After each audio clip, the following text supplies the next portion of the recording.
Do you remember when we gained independence? Yeah, I remember that day. Please paint it for us. Because I'm seeing my parents do an unusual thing. They're dancing to the music on the radio, to Monyao, to hoist the flag. So you really talked about your grandmother as well. How did she impact you and the lady that you've become? If she believed in something, she went for it. Right. She always was true to herself. And this was unheard of back then. Yes. How is life treating you at the moment? What are you up to? If you ask how life is treating me, I'll tell you okay, but I don't think we are okay as a nation. A person does not become a saint merely because somebody else is against them. Because the fact that Uhuru appeared against Ruto, that is what people used to decide that he is the right man. But is he the right man? Many knew who he is and the destruction he is capable of. Do votes really count? Those who steal, because the difference is not so much. What if Kenyans had given one side over 200 members of parliament? Right. It becomes impossible to manipulate. So we must not only put good leaders in place, we must also hold them to account. And when they don't deliver, we must come forward. CEOs, we'll get back to the conversation shortly. Now, I quickly want to recognize our incredible partner for the next few episodes.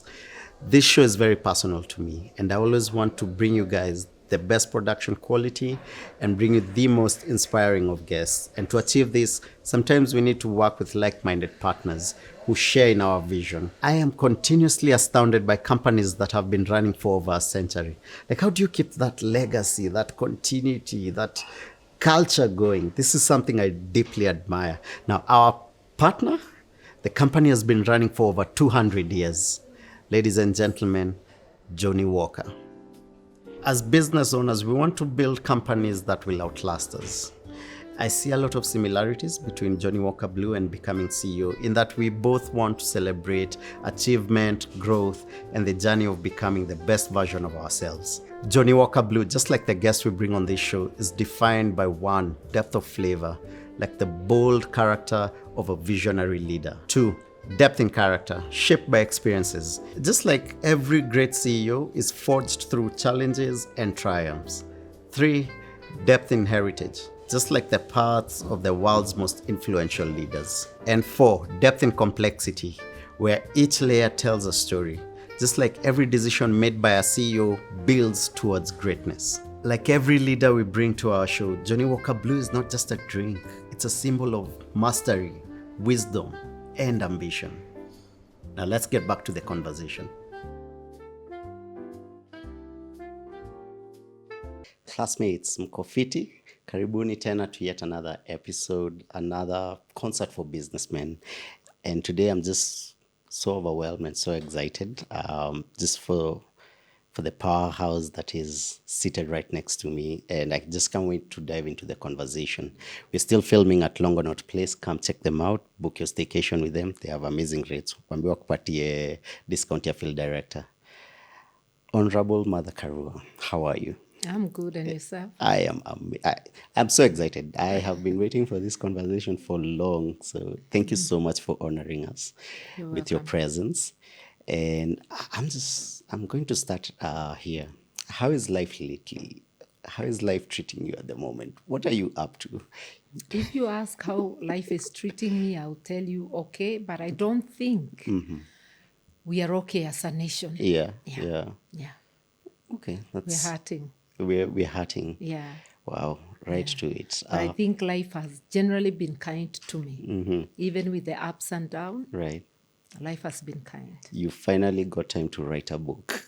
It's been long in coming, but finally it's here. Yeah. How long have you been writing, by the way? That's a question I don't quite like. Yeah. But it's like 9-year journey. Yeah. It's been a busy decade for you. I can understand with why. Support of a ghostwriter here, ghostwriter there. Right. But being unable to connect with the story even after so many interviews and having to get somebody to try and polish, then able to read and able to sit and go through every chapter. Okay. Yeah. Okay. That's amazing. So this is my story. Right. Yes. And since we're there at the story, Yeah. let's start from the beginning. Because here I'm always curious what constitutes or what makes someone successful. So I'm always curious to start right from the beginning, their upbringing. How did you grow up? Were there natural leaders in your family? Were there politicians? So I'm always just curious of that trajectory. How was your childhood? How do you remember your childhood? I grew up in rural Kirinyaga, in a smallholder farm. Okay. My father is teaching, my mom is managing the house and business. When you say business in a village, it's a shop. Okay. Okay. Yeah. It's a small shop, which is Right. a big deal in the village. Yeah. And she's also looking after us. So, and I do everything that children in those areas do. Right. You mind your siblings, the ones who are younger. Okay. You help with the household chores. All right. You tag along with adults when they are going to the shamba.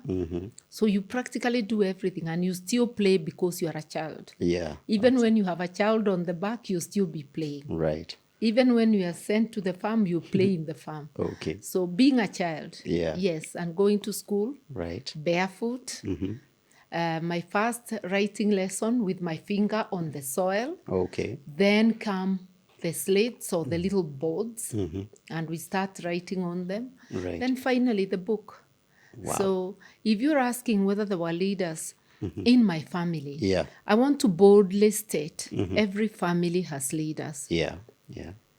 The mother who raises you is the first leader you encounter. Okay. And then other people in the family. And if it's not your mother, your first minder, your first leader, and your first role model.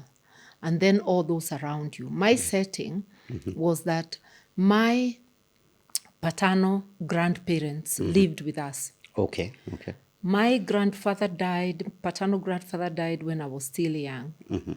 And I do remember very vaguely that my youngest paternal, or the youngest sister of my father, got married when I was of the age of understanding. Okay. So I even remember the man coming to plant Ibege. Yeah. Okay. And then hearing Washuka has gone. Right. That kind of thing. So Right. growing in a setup where you are surrounded by people, where your next door neighbors are your relatives, where other relatives from around are in and out of your home every day, surrounded by people. Right. Yeah. Okay.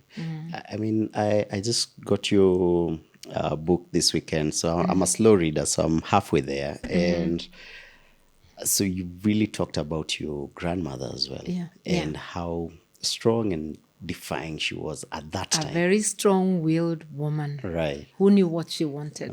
Yeah. And please take us, how did she impact you and the lady that you've become? I think that her influence on me is obvious. Okay.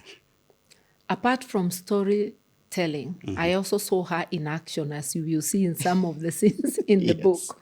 If she believed in something, she went for it. Right. And if she believed in the stand she took and believed it was right, you would not get her out of there. Okay. So she always was true to herself. And this was unheard of back then. Yes. For a lady to defy, Yeah, to defy tradition. To defy Yeah, traditions. that was her. Yeah. So So if she wrote her story, perhaps she would name it like mine, Against the Tide. Yeah. She that is went true. against the tide. That is true. Yeah. I know times have changed. We're more informed, but do you still feel like women are still, in a lot of ways, still trying to go against the tide? I think so. I think so, because we are not judged with the same standards as our male counterparts. Right. There's always double standards. I saw a man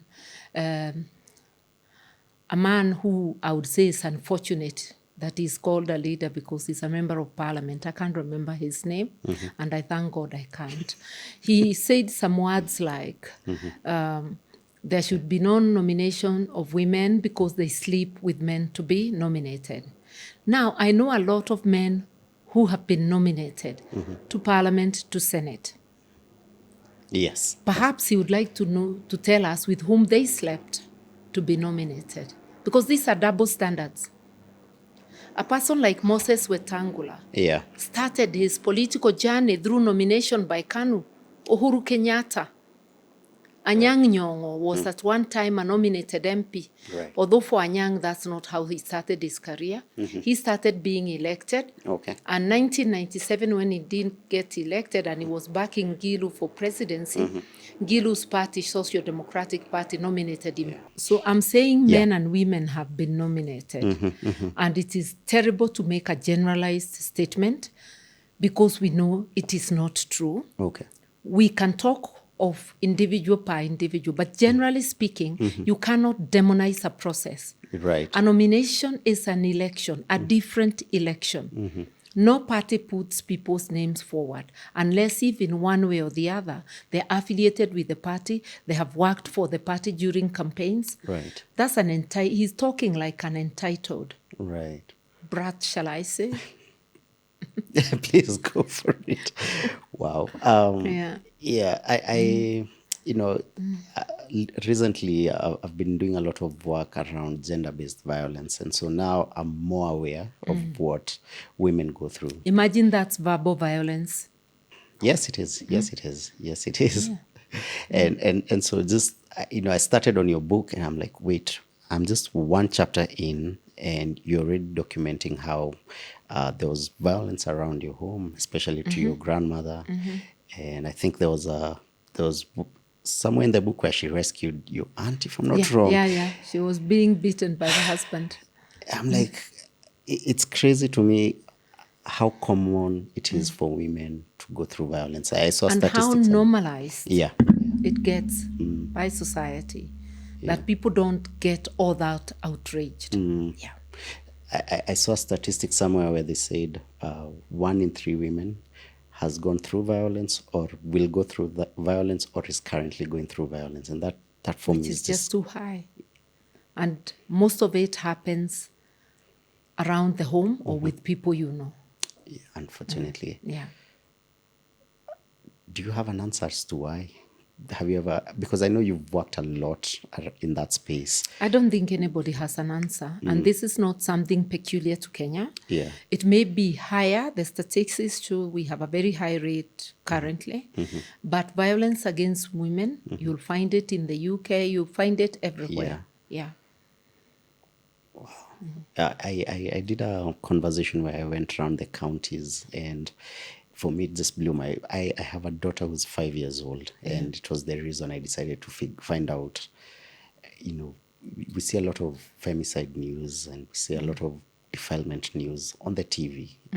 And see, but therefore men, we see the world from very different glasses as women. So just going around, and I'm just curious. I know you were at some point the Minister for Justice, and this was scrapped off. And is there a reason why that ministry was scrapped off? I know presidents have a liberty to do that. I don't know. I was a Minister of Justice in Kibaki's time. It was scrapped off first by KANU because Tom Mboya was Minister for Justice and Constitutional Affairs, or Minister for Constitutional Affairs, or both, I don't remember.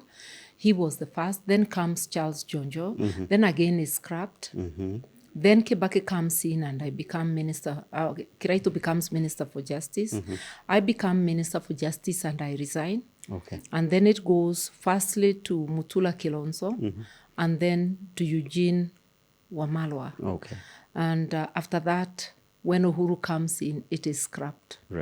So I wonder whether we presented how we presented, because that ministry did wonders. That's how we got our constitution. Yes. So I do not know, because we cannot avoid our constitution much as we try.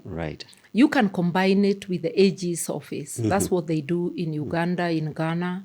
The minister, the Attorney General is also Minister for Justice. But you cannot all together. Right now, it's a department at the AG's. But matters of administration of justice, matters of the constitution, you can't put them in the back burner. Have you had these conversations with the former president at any one point? Why for them it wasn't important? No, no, No, no, no. not really. We don't sit like in a chatty mood. I don't remember meeting any of them to chat where you can ask. Right. Yeah. Okay. Yeah. We assume as politicians, you guys, there's somewhere where you guys meet over a cup of tea and Once you in a while, you Yeah. may meet somebody, Right. but buddy where you now go chatting about many things, Right. I haven't seen it. Oh my God. Yeah. We Maybe guys meet over a drink. Yeah. okay. I haven't You been in haven't? those meetings, yeah. Okay. And even when we worked, it was business because you won't accompany them to their evening, Right. social places. Right. Yeah, so that is not available in my world. Yeah. Okay. We started off with your journey from childhood.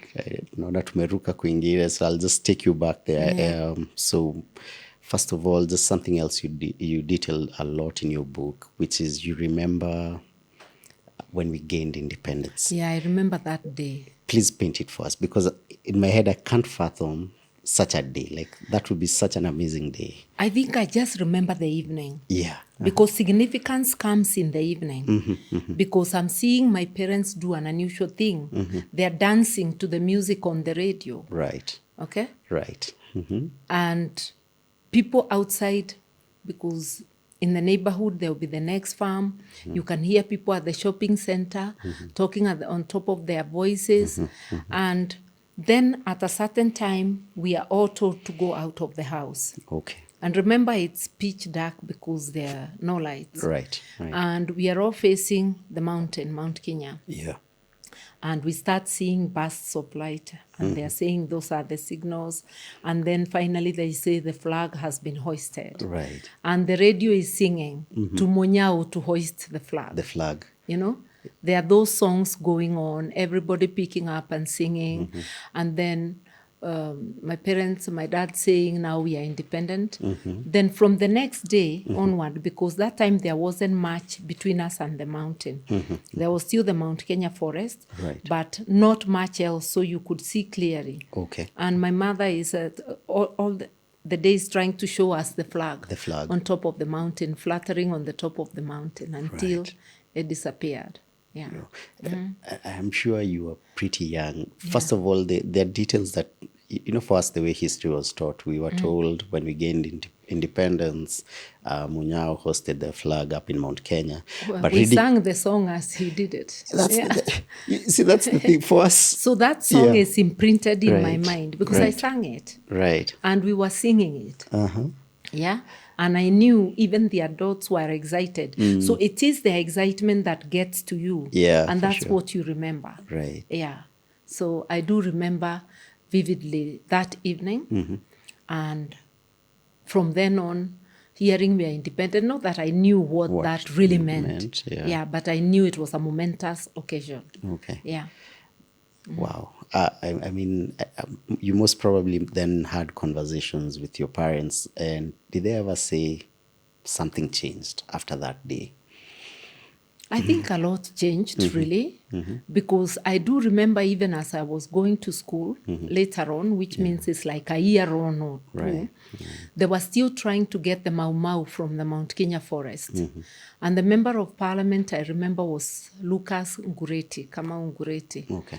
And I remember hearing my parents discussing that Kenyatta has requested Ngureti to go to the forest and talk to the Mau Mau because they're saying they will not get out until they talk to Kenyatta. So Kenyatta sent Ngureti to talk to them. Whether they came out, you see, those are not things you will follow. But I know they came out. Yeah. Wow. Yeah. So things like that. I also remember politics of the time, not immediately after independence, but somewhere like 69 when there was split. Yeah. What I remember is not the split. It's the songs. That look on the other ridge, what do you see? I see Geshoya and his people. He must be hunted down before he spoils the terrain.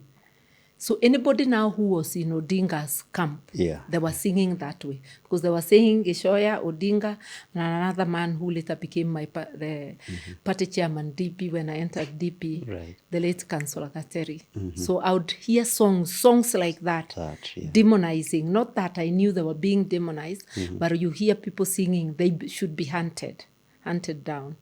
So those songs now remind me of the political tension of that time. Right. And actually history is learned through oral tradition, through songs That is and true. all that. Yeah. Wow.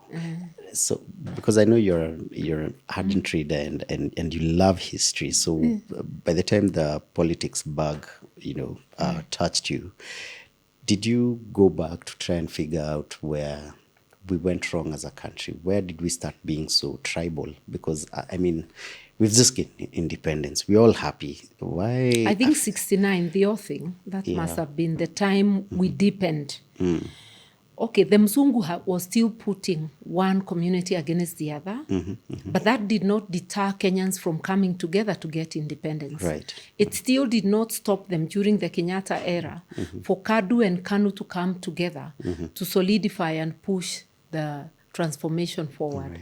But 69, you hear talk that is telling small people who do not know what they are doing that never let this go to the Luos. Right. Never marry a Luo. Both boys and girls are being told. I didn't go to the whole thing myself. Yeah. Yeah, but a member of my family did because they were getting children out of class and they were all going. So there's a younger brother of mine who went and he was very terrified and he came and told us what they were being told. Yeah. Wow. Yeah, so I do not know it of having taken it. Yeah, It's for of sure. having had it firsthand from my brother. Yeah. Oh my God. I feel like I'm in a history class. So I'm seeing, okay, so now tribalism is really deeply rooted. If there was even oathing happening. Yeah. That's and crazy. that oath was double. As the larger Mount Kenya community, we are taking to say we will never give the kingdom to the Luos. This started that far back. Yes. And you'll never marry Wamera. You'll never, that kind of thing. Eh? Yeah. But then, within the larger Mount Kenya, Kiambu is taking a different oath. They are saying the flag should never cross River Chania. Huh? So So there's a that division. when you see in 1997, people who have worked with Kibaki breaking away to come and support Uhuru, they are being true to that oath. Never let it cross River Chania. Eventually it did cross, so. Wow. Sorry, you're blowing my mind right now. Yeah, so it was who's fooling who. My goodness. Okay, so so you went to high school in Nairobi Girls. At what point did That's A-levels. That's A-levels. Otherwise from 1 to 4, Yeah. Kirinyaga. Okay, yes, Actually, primary to Form 4, Kirinyaga. Kirinyaga. Exclusively. Yeah. At what point did the legal or which bug beat you first? Was it politics or the law? I think the law, because I declared to my dad when I was a young girl, we went to the court. I think he was going for a traffic issue, and as we were coming out, I told him I want to be a judge. You know that magistrate of country anaitwa jaji. So I told him I want to be judge. And he told me he has no problem. He has no problem. But I would have to study real hard. Right. Yeah. And that's what I got. Study hard. Okay. And that I did. Right. To get to my dream of being that judge. Yeah. I take particular note when I'm sitting across a guest and they talk fondly about their father, and you've really mentioned him several times in your book, and even now just mentioning him and that father-daughter relationship, if you can speak on that. And it seems he had an impact on your life. Well, how was that relationship? It was not all smooth. When you are young, you are buddies. Teenage, there will be rebellion and there will be fights. And then after that, when you are of age, you resume even a better friendship from a position of understanding. Right. So we are still very good friends. Right. But we still went through the rough patch. But my father, my mother, my parents have been very, very supportive. I had several run-ins in school. They never abandoned me. Yeah, I saw that. Yeah, You yeah. were quite the student. You were the student that the parents were always being called I to was school. a spirited student. Right. And the total crime I committed, talking You always a and noisemaker. saying no. When And the saying teacher no. says do this, I say no. No. Yeah, especially the first time is refusing to be caned on my back. Yeah. Yeah. And telling the teacher to his face, I'll not be caned. So that was even a greater sin than the initial refusal, what I had done initially. Yeah. You know, I was raised by a mother, and for us, we were taught you never, first of all, never question your, seniors, your parents, your teachers, and then now I'm a father, and I'll tell my 5-year-old girl to do something, and she'll ask me very politely why. Why? Or she'll tell she doesn't want. Yeah. Our time, there wasn't much of that, but I was questioning, I was expressing myself, which was taken for rudeness. Right. You're disturbing the teachers. Right. Yeah. So I never learned how not to disturb them. I don't know. I think right from the word go, you're always going to be a trailblazer. Like for you, it's not just follow the path. You're always going to chart your own path. I think my dad sort of kind of understood me because he'd seen me at home. We are with him. I sometimes ask. I sometimes talk back, not in a bad way, but you're asking. But somebody else may think a teacher will get irritated. Right. Yeah. Oh. At university, it was best because no teacher will get irritated. Right. You sort of have rapid fire. Right. That's amazing. Yeah. So from a very young age, you knew law is what you wanted to do, and you Not focused that I on that. knew what it was, but I declared I want to be. What about the judge impressed you? Yeah. I don't know. Maybe, when you're seated there, there's one person there, everybody is deferring to them and whatevering attention. I really don't know what attracted me to it. Right. I just saw it as a drama and I wanted to sit on that seat. Okay. And then when you finally got to understand what law is, did you have second thoughts? No, I still went for my first job was a magistrate. Okay. And I was a magistrate for 6 years. Wow. So my dream of becoming judge was fulfilled. Right. I meant to make a career in the judiciary. Okay. But the pay was so poor. With my second baby on the way and 3,000 shillings as my pay, I left to practice, make money, to be able to support my family. Right. Yeah. We've always thought anyone following legal, they're well paid. No. Now they are well paid. Now? Yeah. Okay. The pay is quite improved. All right. In fact, those who don't want to work, there are some people who treat it as a holiday camp. The average judge or magistrate works. Okay. But there are those who have gone to idle there while enjoying the perks. Yeah. All right. Yeah. Did you immediately start your legal practice, or you went to work for someone? No, immediately I left being a magistrate. I opened then Martha Njoka and Company. Right. Advocates, which later became Martha Karua and Company. So for me, I quickly learned running a business and my passion, which is in the arts and making film. Those two things sometimes, they're worlds apart. How was your experience running a company? I think we started practice better times than the lawyers of today are in. One, there weren't so many lawyers. The population may not have been as much as it is. But you open an office, you immediately get work. Either someone who needs bail, a case here, a transaction here of selling and buying. I never lacked work. Right. Yeah. Do you still practice? No. I stopped in 2002 December. 2002 December. Yes, to be a full-time politician. Wow. Now, I hold a practicing certificate. I can lead, but I don't have an office. Right. I don't run a legal practice where you can come, I take instructions, and I file. Right. I don't want to run around. I did that when I was younger. But in select public interest cases, I can lead. And that's what will be taking me to Kampala. To Kampala? Yes. Oh, what are you leading there? Kampala. The defense of Dr. Kizza Besigye. Yes. Yeah. Wow, it's amazing. No, it's because I saw you recently on the news leading the team for, it's called Morara. Yeah. Morara, yes. Yeah. I was like, wait, she still practices. She still has time to. In fact, I had seen him on the media, but that's the first day I met him. Okay. I was called and told there's this young man who is up here on trumped-up charges.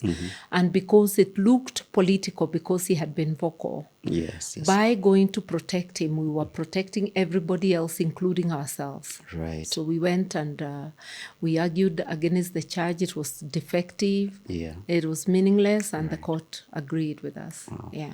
Thank you for that. And I've done for several other people. We did that for Wanjige. Okay. Although his case is the charges were not thrown out, but at least we got his release. Okay. I went to his home, and we were able to ask the police to leave, and they left because they didn't have a warrant. Right. They're telling Yeah. them, you've been here for more than 12 hours. Yeah. If you really have work to do here, by now you'd have a warrant. You don't have a warrant. You have overstayed. Right. In the name of the family, now we are asking you to leave. And they left. Yeah, Amazing. because they knew they were They were in trouble. They were in the wrong. Yes. Yeah, for sure. Yeah, yeah. Okay, so Yes. at what point do you now interact with politics and you're like, okay, this is exciting to a point where you're like, now I think I will leave my legal practice and focus on politics? I didn't leave my legal practice. Okay. I just practiced both. Both, okay. Both law and politics, and they combine quite well. Okay. Until I stopped practicing. For my first 10 years, I combined law with politics. Okay. And you can say, well, before then, because even as a member of the Law Society, and at one time a council member, we were seen as delving into politics and even taken to court for contempt of court for speaking offense of speaking politics. Okay. So politics is life.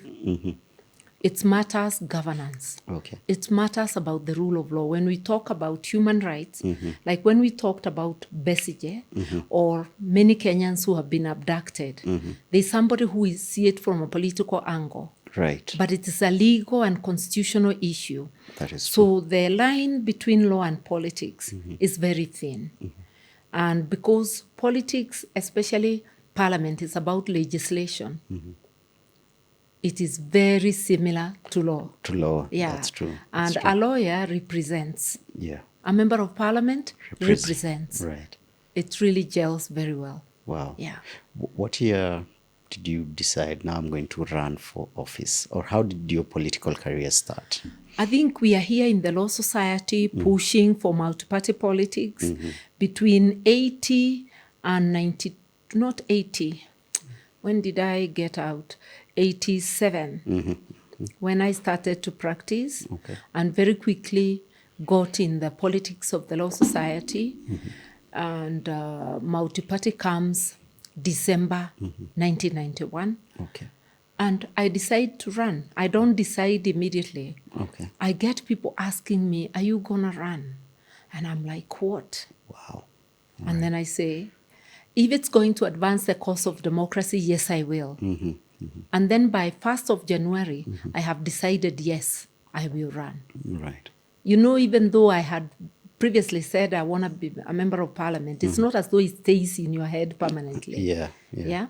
That you remember much later after you become. Right. So I decided to run on the 1st, that's when I announced I will run on the 1st of January 1992. And there's a whole year ahead of me for campaign. Parliament was dissolved later in October that year, you can see. Yeah. But introducing myself in the constituency, I was a household name because of the Law Society and national politics. We were playing, calling for respect for human rights, rule of law, and democracy, and also representing clients who are being harassed politically by the government. Okay. So by the time I'm going to the constituency, they have heard of Amartha Njoka, but they haven't seen her. Right. And I present myself there, a slim little girl, and they're like doubting the size. But when I talk, they say, kanaongea. She's talking in vernacular. It's very funny. Kararia.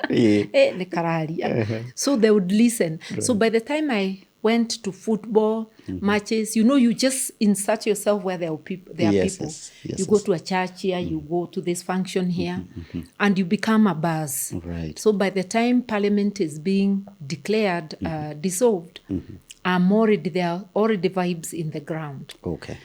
The media won't acknowledge. They are saying the fight is between Karithi and Juno, but I'm already a formidable force on the ground. Right. And the fight ends up being between Karithi and Martha. And we come from the same village, so that village had fireworks. We were family friends. We deteriorate because they see my father is being accused of not taming me to stop disturbing an old man. It's like I had no right.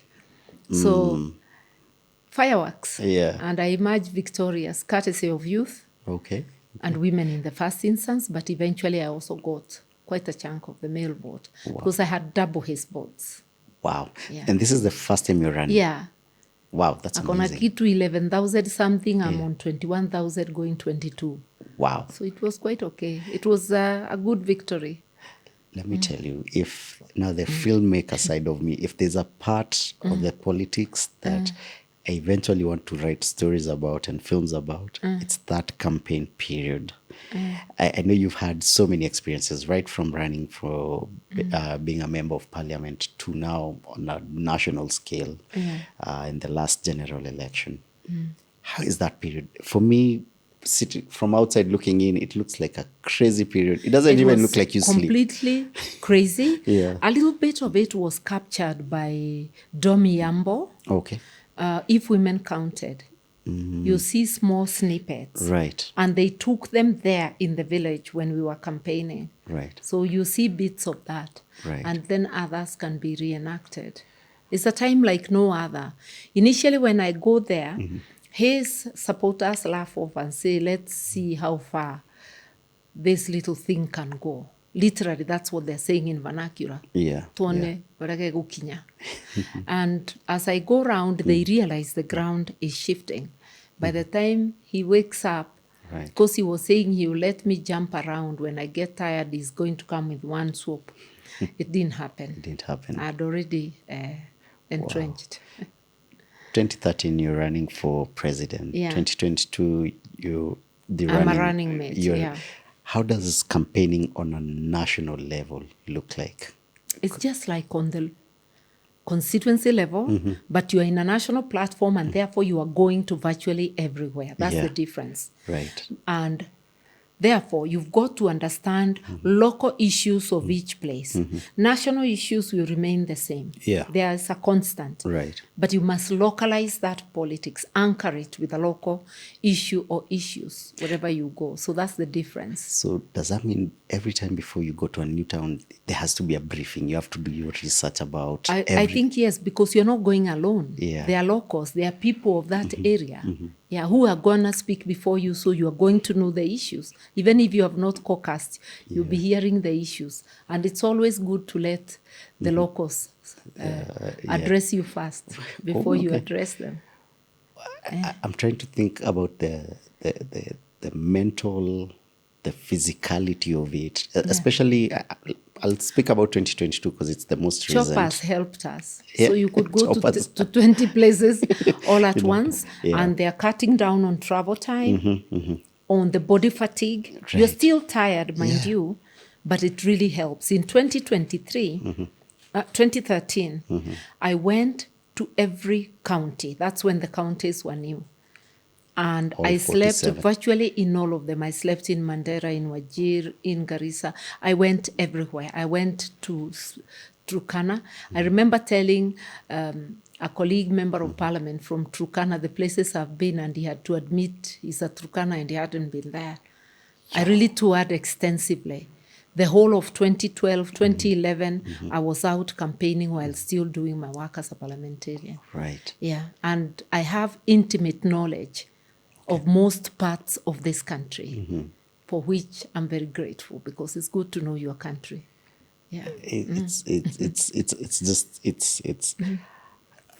How big is your team for you to run such a national campaign? I didn't have a big team, but you're still able to. And my mind was very clear. I used to draw the calendar myself. Okay. Because if I'm going to Western, then I want to know which will be my first stop. If it's Bungoma, Yeah. I'm driving from Nairobi to Bungoma. Maybe starting in the afternoon, so you go spend the night there. Right. Maybe in the evening you might meet a few officials. Next day, do Bungoma, move from Bungoma to a neighboring county like Trans Nzoia. Right. Move from Trans Nzoia to West Pokot. From West Pokot, go to Turkana. And now when I reach Turkana, I'll take the commercial flight back to Nairobi while the car will follow me. You know? Yeah. So every time I set out, I would align 4 to 5 counties that I'm going to, so that it's a continuous journey. Right. When you're going by road, even by air, you can't afford to keep crisscrossing. Yeah, You've got for to be sure. very intentional, which is the easiest way to cover. Yeah. So, and my assumption is you're going to all these places and you're meeting with the locals and you're Yeah. getting to hear what they are struggling with. I was doing town halls, Oh, God. and then I can go out and meet the people. Yeah. Yeah, after a town hall. And your promise to them is, I am listening, and when I get elected, I will come and sort all these issues that you guys are going through. Especially the major ones. Like if it's Turkana, you knew water is a big issue. And water is life. And already they are doing farming where they can get water. Right. Like when I was minister, I'd already done, improved the irrigation for them at Katilu. Okay. I knew that there are other areas where they are using the Turkwell River for irrigation. Right. So you know this place has fertile soil that can transform lives. Right. It's about roads, infrastructure. It's about electricity connectivity. So you got the issues even before you get there. Right. Yeah, and education is a constant to everyone, and health. Yeah. Why do you want that? Why would anyone want? It seems like so much. That is a lot. Why would one want to be a president? It seems like so much, solving so many problems for so many people. I think if we start from what we all understand, we all come from homes. You don't run away from your home because it has too many problems. That is true. Not every of your siblings may want to get their hands dirty, but a majority of you will have to get their hands dirty to sort out the issues in the home. Kenya is my home. That is true. Okay? And we so much always admire other areas we go to, other countries. We see the infrastructure, you wish. This was home. You see how the basic services are being delivered, you wish. But then you have to remember, it's the nationals who sat down, sweated, fought each other. That's true. Agreed, sat on a table and agreed, and then laid the foundation. Okay. And even here we know, even to get our independence, people died. That's true. People fought. We didn't reward them, but we are getting the fruits. So I see it as my civic duty to contribute what I can to building this home of ours. Right. And that's all that I seek to do. And you can't do it alone. But we are each required, each to do their bit. And even now I'm asking Kenyans, ask yourself, what part are you going to play to bring better governance, to rid off the nation the pain that we are in now? Because if we collectively choose to do something, then we will do it successfully and painlessly, the way we did in 2002, and we ushered in a new era. The way we did in 2010 with the Constitution, and we ushered in a new era. Yeah. Wow.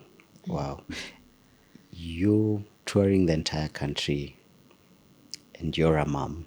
Mainly by road. Yes. First of all, is your back okay? Because all those hours on the road. I used to wear a belt to support my back because I have a weak back already, but I was using a belt to support any long journey. I was advised to have a belt. And I survived. I was fine. And I'm fine. I think I'm fitter than I was when I was 50. Wow. Yeah. Wow. Yeah, because these are lifestyle things. You Yeah. just have to understand your body and do the things that you must, make the adjustments that you must Okay. to live with your body. Right. And I think we have a discussion every time there's a problem. Yeah. You have a discussion with your body and you know what next you have to do. Well, Yeah. okay. How do we live together? If it's my Right. knees, I'll ask them, so what do you want us to do moving forward? Because your body talks to you. That is that true. pain, they're talking to me. So then I'll do my research and know how we can live in harmony. Right. Yeah. I am trying to figure out this, being a member of parliament, running campaigns, but you're still a mom. Yeah. And they say for any success, the sacrifices that have to be made. I'm always just sitting here, I'm like, I look at Honorable Martha Karua and I'm like, what sacrifices did she have to make to be where she is today? Many. Yeah. And when you are doing a job that requires your time, a job that can get intense, and you're raising children, Yeah. they too will be making sacrifice without knowing, because they'll miss the time they would be with you. Because there's no perfect balance. That's true. You try your best, but there'll be something missed out. Yeah? So your entire family sacrifices. Yeah. Yeah. Is the payoff worth it? And I ask this because of all the business leaders and politicians, because like you said rightly, for me to achieve success, whether it's business or politics, then it means I'm spending less time with family. Yeah. Is it worth it? It's worth it, yes, because I said this is our larger home collectively, Kenya. Okay. And every sacrifice for your home is worth it. Okay. That's why our forefathers and mothers died seeking freedom. That's why the Gen Zs died seeking freedom. That's why people will still go out in spite of all those horror stories seeking freedom. Yeah. It is worth it. And even if you do not sacrifice your time for the country, your matters will never be 100%. Right. You still miss out on your children chasing money or chasing other things. Yeah. You will still miss out on so many things. Sacrificing does not diminish you. Right. If anything, it multiplies you. Okay. Yeah. Wow. Rightly put. Amazing. Back to the campaign trail. And we see all these flamboyant campaigns being run, and then an election happens, and then almost immediately, apart from 2002, there's always the elections are fraudulent, kura ziliibiwa. And they were. And they were. Do votes really count? And I ask this because I am one of the 8 million people in the last election who did not vote, simply because every time after an election tunaambiwangwa kura ziliibiwa. So I'm always like, okay, so do these votes matter? You're the one who brought the curse on the nation by not voting. Because by the vote difference not being so starkly whatever, Right. those who steal, because the difference is not so much. If overwhelmingly people had elected one side, Right. it would have been next to impossible. Imagine they had to stop the election of the governor Mombasa and Kakamega to make it look like we are going neck to neck. Because they had like 18 to 19 governors, when Azimio had already 22. Right. So they didn't want us to have Mombasa and Kakamega, which were sure bet, because 22, 19, it will look, even as we say our votes have been taken and we have more members of parliament, it will begin to look credible. Yeah. So lots of manipulation. But what if? What if Kenyans had given one side over 200 members of parliament? Right. It becomes impossible to manipulate. That's What true. if we had not 25 but 30 counties? When the vote is definitive, that's how Senegal managed. Okay. That's how Kibaki managed in 2002. 2002, Not that Kanu did not try to manipulate. They manipulated a few seats. Okay. But the floods were such that they couldn't stop it. Stop it. Yes. So for us to be able to set things right, Yeah. we must get it in our minds. It has to be an overwhelming, a landslide. Right. That way, even if Ruto were to put his commissioners, only his commissioners, as I know he will, because he's aiming for a William Ruto commission, not an independent electoral commission. Yeah. Even if he put a Ruto commission, and a majority of Kenyans decide we are changing, Right. we will change. Why? Because that clerk will have the mind of change, will refuse manipulation. The average returning officer will not agree to do anything funny. A few will, but they will be of no significance. So That's what happened in 2002. so we all go out and vote for change. And guard the vote. Right. So when you don't vote, it's actually a negative vote Okay. for what is not right. Right. Okay. Good lesson for me. We're in 2024. If elections happen, campaigns happened, and Martha Karua is the president of Kenya today, how does Kenya look like? What immediate changes would you make? Just one change that can, one thing that can bring tremendous change. Adherence to the rule of law. Every person knowing that now we must obey the rules of this house, Right. which are the laws of Kenya. If we are obeying the rules, you'll get caught and punished.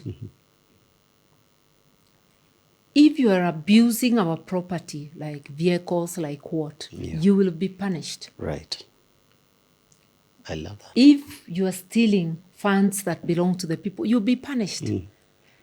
Creating order immediately improves services, and it safeguards the resources of the people. Even before you say, let's now change the policies. Yeah, just order. That is everything. I couldn't agree more. A house without order crumbles. Let me tell you, we have, of course, it's Kenya. We love politics. So we have so many conversations with my friends and my peers. And I'm always like, I think the problems of Kenya start and end with corruption, with not following the law. Yeah. The minute you get rid of that, everything else works. It's actually impunity. People have grown horns. Utadu. Yeah. They don't think anything will happen. Right. The same money you steal, you will use it to put out the fires that start around you. And that's what is happening. You see a governor jailed for corruption and then he's released on bail. And he sold the pay of some millions cash. Yeah. Remedies that are not available to the ordinary Kenyan. Right. The remedy should be a quick hearing of those appeals. And those are the few cases that go to conclusion. Others don't. You see somebody charged with murdering someone's daughter. They're still moving around and being appointed to positions. Yeah. It's a crazy place, this one. Yeah. For sure. I know you're a Pan-African as well, so just looking at the greater Africa, and like you rightly said, we travel, we see all these other beautiful countries, and we come back to Africa, we're like, what's wrong with us? Why is this common, not just in Kenya, but just across the continent? What's our problem as Africans? I think our problem is not believing in ourselves and believing that we can do it. Yeah. Right now, we must believe that we can clean up this house called Kenya. And that we can make whatever government that comes in work for us. Because the Constitution says we are the bosses, and we are. Yeah. It's never been written down before, but now it's written that we are the bosses. Right. So we must not only put good leaders in place for all the positions. Right. We must also hold them to account. And when they don't deliver, we must come forward. I was looking at what has happened in the last few days, where religious leaders have come out in one voice, one after the other, telling Ruto, enough of lies. We want better governance. Yeah. What if everybody came out in that voice? We would be able to force things to happen. Right. We say we want an IBC. We tell the courts we want speedy disposal of cases that touch on our lives. If it's a case stopping IBC from appointment, it doesn't take a month to hear a case. But if you keep on postponing it, it'll take years. Right. If it's the Shah Chief case, hear it now. The cases of national importance. If we all came together, even that remaining Adani deal of the Shah Chief, we can force it out, and we can force Kenya Airports Authority, who had already given a proposal on how to run the airport, to do it. We can force accountability. That is true. We can even force Ruto out before his term. But we have to speak in one voice, and we have to put the nation, not individuals, first. I listen to a lot of politicians and who've worked with our current president in previous years, and there's one voice that there's one song that he's not a man to trust.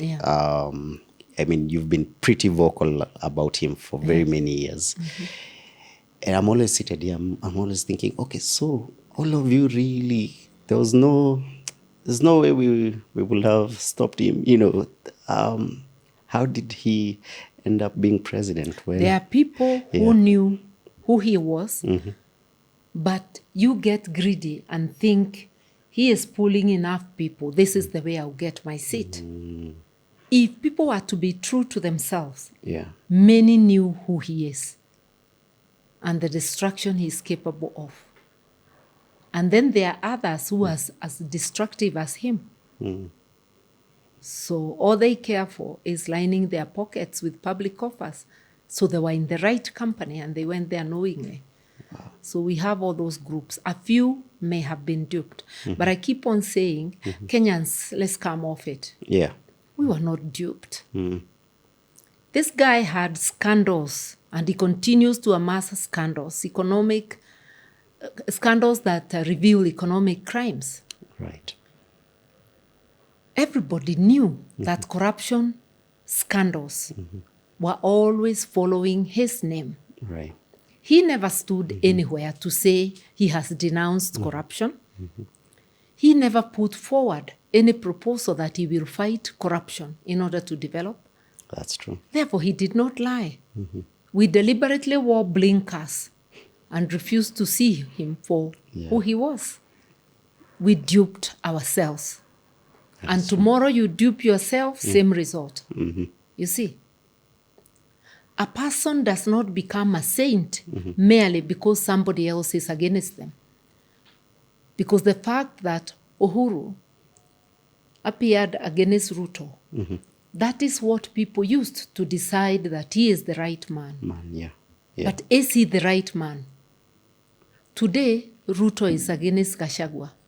Should that make us forget who Gachagua has been for the 2 years he has been on the seat? Nope. How did he use his time when everything was okay? Right. Did he show respect for the people or for their property? Those are the questions we must ask. We must take every leader, see their footsteps, where they have been, see their capabilities, and assess them. The way we assess workers when they come to knock on our doors. Right. This is the most important seat. A person working for the entire country, the entire population, yet we give it least attention. Okay. That is the real problem.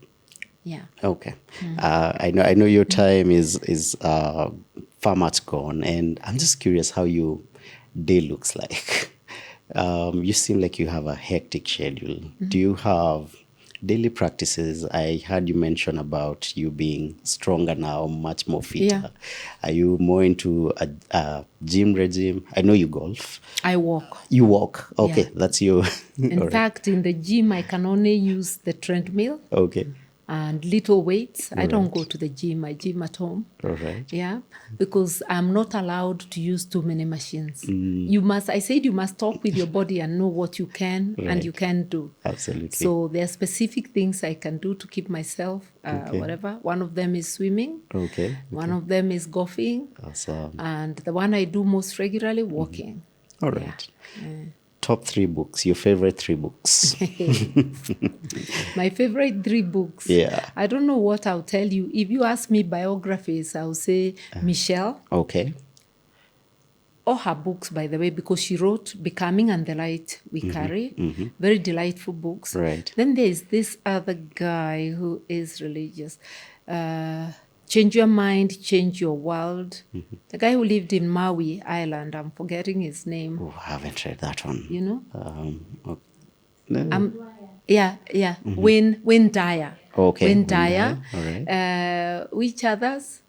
I've read many books. I and can then there imagine. was this guy who writes The God What? The God Delusion or something. Wow. It is very interesting. Interesting, okay. Yeah, the sort of thing you read and you laugh, and Right. a child will ask you, what did it say? And then I also read just books that tell you nothing, but you laugh all the time. Yeah. You know? Yeah. I think today my guilty pleasure is learning that one of your most favorite, I'm a filmmaker and a TV producer, is learning that one of your best shows is Emily in Paris. For me, that was, it's like, whoa, you know. It's very well acted. Yes. Yes, I love it. It is. Yeah. Okay. Could I ask you 3 favorite TV shows? I told you from 2022 I don't watch TV. But when we used to watch TV, I used to watch Power Conquest. Those many people won't know what that is. Yeah, that's a long time ago yeah. when we used to watch TV. All right. I used to watch, my mom's made me start watching these soap operas which are translated into Kikuyu and Okay. They are super popular. Let me assure you, anything that takes you off things for 1 hour is a good thing for you. It's a good thing. Or 2. It's a good thing. Yeah. I think one other show you and I really love is Gilmore Girls. Gilmore Girls is beautiful on Netflix. Oh, it's one of the best written shows for me. Yeah. One last question. What's your mantra? What keeps you going? The need to get it done. The need to get it done. Just I always give an example of a woman in a house and you find plates lying around. If you are the person who likes to do things, you will not ask for your house help or house manager where they are. You pick the plates and go with them to them. You tidy up and then ask, why was this lying around? Yeah. So I'm looking at this mess in this home of mine, Kenya, this collective home of ours. Right. And I feel the need to get it done. So Absolutely. until we do it, and there is always something to do for our generation, for the next generation, there will always be something to do. Yeah. Martha Karua, thank you so much for being yourself. And most importantly, thank you for teaching us as Kenyans that we can get things done the right way, especially when it comes to politics and leadership, because what we see and the people we see succeeding, unfortunately, don't have a very good track record. And for you, your track record has stood. You have fought for the just, for the right. And thank you for showing us that good people can also win. And I am absolutely recommending that everyone gets this book, Against the Tide. I'm only halfway there. I just got it like 2 days ago. And already it's just an amazing book. I think we can get it on, all right. I will have all those links on the description. Bookstores will have it later this week. Okay. And you can also buy online. You visit my Twitter profile. All right. Facebook or Instagram, you'll see the link. Oh, absolutely. Absolutely. Please get this book. I kid you not. It will change your life. And thank you so much. I feel like There was so much I'd have wanted to talk about, but we probably need like a whole week because there's so much to learn from your life. Extend your show to a day. To a whole day. No, one day I will invite you when we have a live audience, because I know there are very many Kenyans who would love to tap into your knowledge and the legacy that you're building and the mission that you're on. I pray and hope that, just keep at it. And thank you so much for, again, honoring our invite. Asante sana. Thank you for having me. Thank you. Absolutely. Classmates, thank you. I hope, for me, this was personally just an amazing episode. I don't know about you. Come to the comments. Let me know what you think about our conversation. We're still filming at Longonot Place. Come check them out. Book your staycation. And until next time, thank you. Yes.